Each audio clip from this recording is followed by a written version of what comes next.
bonnet, that's a bus all over town. Got a beater bonnet, turning smiles into frowns. Beater bonnet, class with a chip on her shoulder and a Maybach upper. And welcome back to TyeDye Android, or Taper John. All depends on how you know me.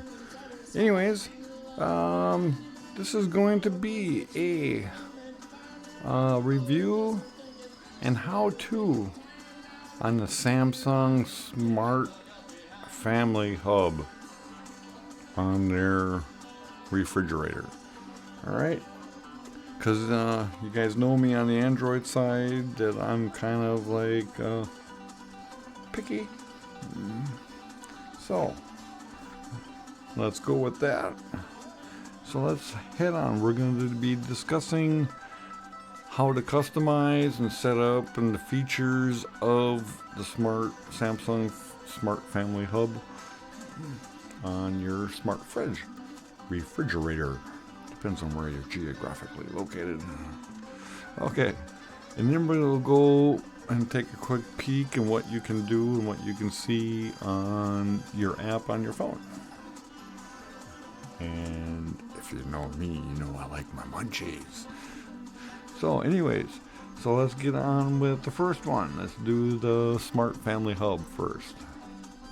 And I will ramble on Rose on this one, trust me. Alright, so here we are. It's cover screen / lock screen. So now I got to the home screen, and you can see that I can change the wallpaper just like I do with your Android phone. Now, look at what happens when you tap on the screen. You got those options there.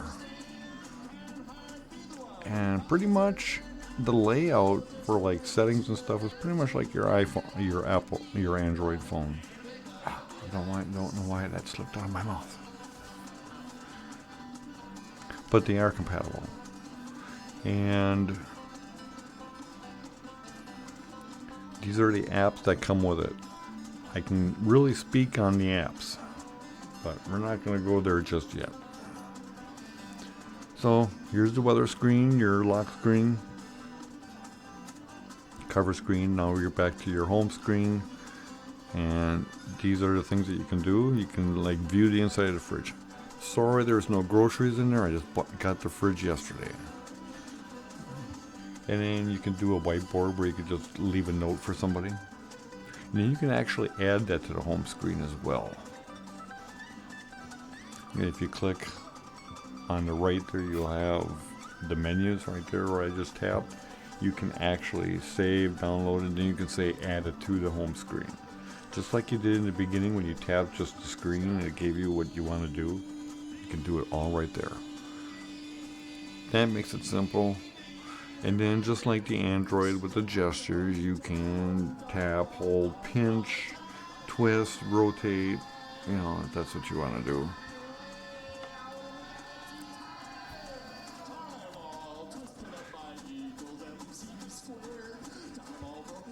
Now, what I've noticed is it works differently. So it kind of works on the Android based, but at that same time, they threw their Samsung in there, their Samsung Android. And that's why I always say there's 3 types of Android. You got true Google Android, then you got Samsung Android, and then that other one there with the guy that the Android robot likes to eat, take a bite out of, you know that. So then you got those 3 versions of Android. So Samsung's always got to throw their little twist in, and they did another you'd think they would make it somewhat compatible with the Samsung One UI, their user interface. They kind of did, but then they left some options out, and they kind of like made it different, and that doesn't really enthuse me too much. but you can work around that. Let's see if I can get back to the home screen again.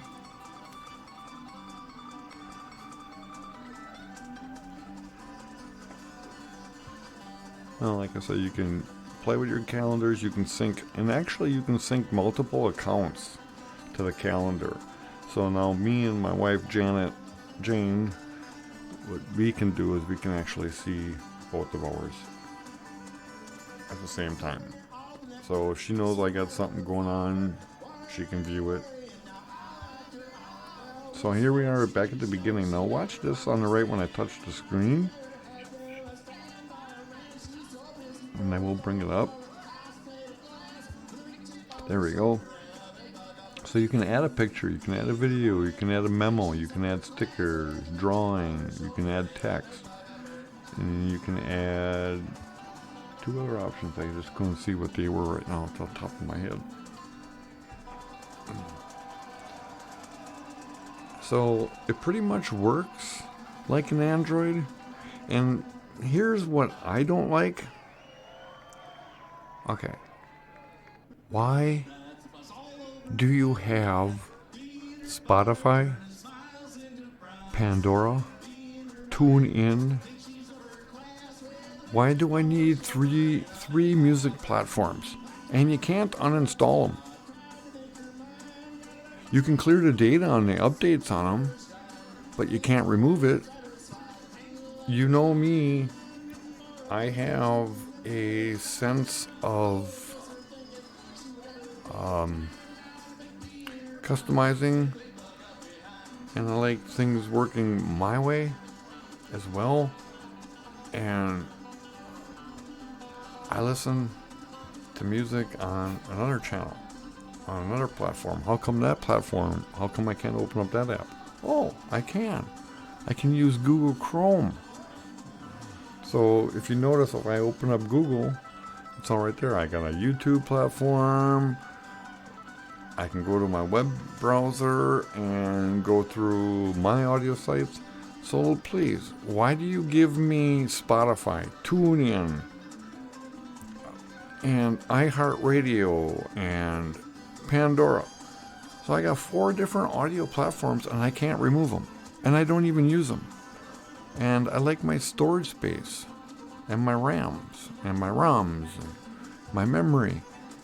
How much is that eating up? And I can't get rid of it on here. That, I think, is silly. Oh, great. My kids like this, I like this. And why can't you find all the music on one platform? Pick a platform and go. And then you don't give me the option of deleting them? I'm sorry. That I find is a flaw. I could work around it, but what's the point? So that I don't like. That is a flaw. That is what I say Samsung and bloatware. You know, you don't need 3-4 different music platforms. And if you want to watch a movie, you can smart view from your phone. You can screencast, but I would rather screencast to my TV versus my refrigerator. Okay, but you still have those options. And Janet Jane, she watched the Cheap Trick video last night and sat down and watched it through the TV thing, and that was so cool. Well, you know that fad and that little thrill is going to be short-lived, because why watch it on your refrigerator when you got it on your TV right next to you? If you have one in the kitchen, obviously. Most people don't have a TV in the kitchen. Janet does a lot of work in there, so she likes having her TV for sound. So, you know, it's a give and take. Just know what you're going to be using and how you're going to be using it. The app is similar to the Android base, but it's also got like the Samsung twist to it, and I'm not too happy with it. Now, that's one thing I will say. It doesn't have to be a Samsung mobile app either. I was able to, how do I say it? I have a Samsung, and the Note series. I have pretty much all but 2 of the Note series. And I also have another line, or another line, or another phablet, and I run that with the OnePlus. I use the OnePlus phones for that. And I can download the Samsung SmartThings app on it and sync it all up. It doesn't have to be a Samsung product or a Samsung phone. Excuse me. And there is some glitches to some of the phones. I did notice that for some reason I had my OnePlus and my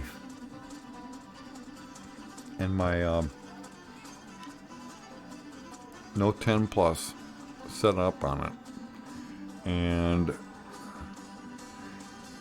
Janet Jane's phone was not around, so I didn't sync that up. But then when I tried, when she got home, and after having 2 devices connected to this family hub, I couldn't get her to get access.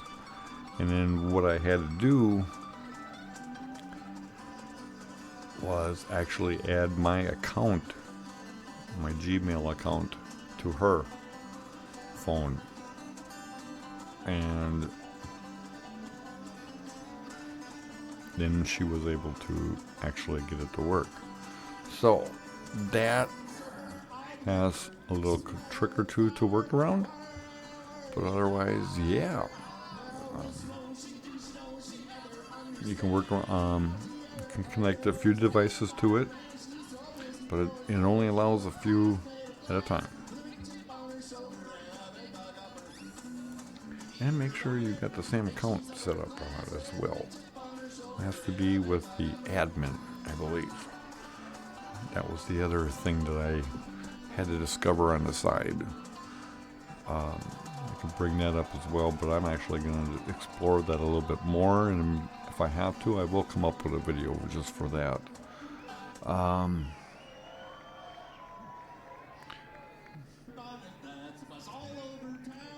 Let's see here then. Okay, then let's go with that app now. Alright, let's go there.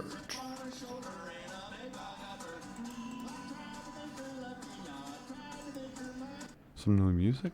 Okay, so now we're going to go. This is what you can actually view on your app now, on your phone. So let's bring that up. I'll do a little screen record. So I'm in my kitchen. There's my family hub. Now count it. I counted 24 seconds. Because now it's refreshing. This is not the inside of my fridge. Like I said, I just got the refrigerator last night. Didn't go grocery shopping yet. So I counted 24 seconds, and there you go. That's what's inside of my fridge right now.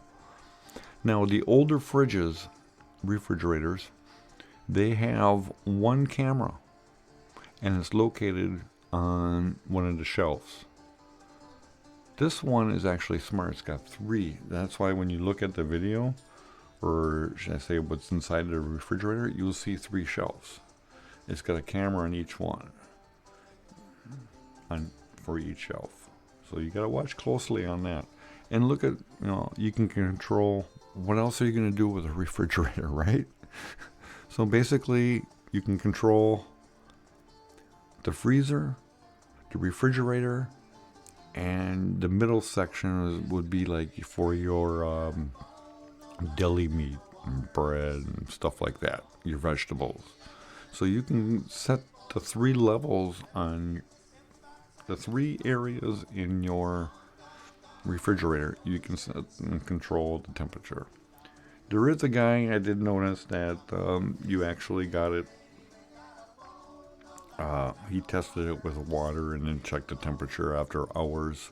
And of course, just like every other refrigerator, you get more cold in the back. And in the door, well, it's always going to be a little bit warmer because someone's always going to open up the door and say, oh, so it's going to be a tad warmer. Hopefully you won't have to do that because now you can see what's inside the refrigerator from your phone. The only thing you can't see is what's inside the door. You know, what you put on the shelves inside the door. That you can't see because right where the refrigerator opens up with the French doors, that's where the cameras are. So it can't see behind you, but you can see in front of you. See what I'm saying? All right. So, like I said, there's not much you can do with the refrigerator except control the temperature and see what's inside of it anyways. So the app is okay because now I can go to work or come home from work and say, okay, what am I going to have for supper tonight? I'm getting hungry. Well, what do I got to eat? Well, I can look at my phone and say, ooh, look at the beautiful Sunny D that I have in my refrigerator. So that, take it for what it's worth. Are you going to enjoy it? I think it's going to be a short-lived fun, but it also has its perks. Okay, so that's my take on the Samsung Smart Family Hub on your smart refrigerator. Like I said, it's compatible Google Assistant. It's compatible with Alexa. I didn't hear nothing about Siri. And, of course, Samsung's Bixby. I actually kind of enjoy Bixby because you can do a little bit more, but it's, it's a voice assistant. So how many of those do you need? Do you need Alexa? Why do I need something from Amazon when I either got Google or I got Samsung? So why do you force? And then that's the other thing too. You go to your notification menu and you always got something from Alexa is always there. Alexa's always there. And then, like you said, and then it's also compatible with Ring. So if you have a Ring doorbell, that's a nice feature. That I would like. So actually, I'm thinking about getting a Ring doorbell.